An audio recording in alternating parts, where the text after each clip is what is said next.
This morning to everyone guys. Andito na naman kami sa kalsada ni Pastor.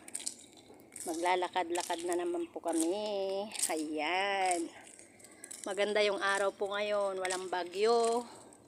Walang ulan. So, salamat sa Diyos at gumanda na yung ating panahon. So, yun guys.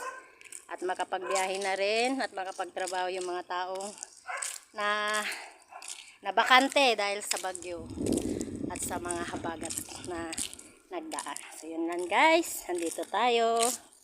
Ayan, kasama ko si Pastor. Naglalakad kami po dito. So ito yung bayan ng Capas, Tarlac. Anong street to, Pastor? Anong street? Ay, walang street. Wala daw street. So basta Capas, Tarlac. So yan. Si Dogi ko nandun sa labas. Ayan, nilabas ko si Dogi. Ayan siya. Hindi ko naman pwedeng isama kasi maligalig siya. Ayan. Ayan, si Cooking makulit. Ayan, diyan ka lang. Makulit yan. Sobrang kulit. Yun si Ate Bel. Hi Ate Bel. Naglalaba. Oh, laba time today kasi walang ulan. So yun.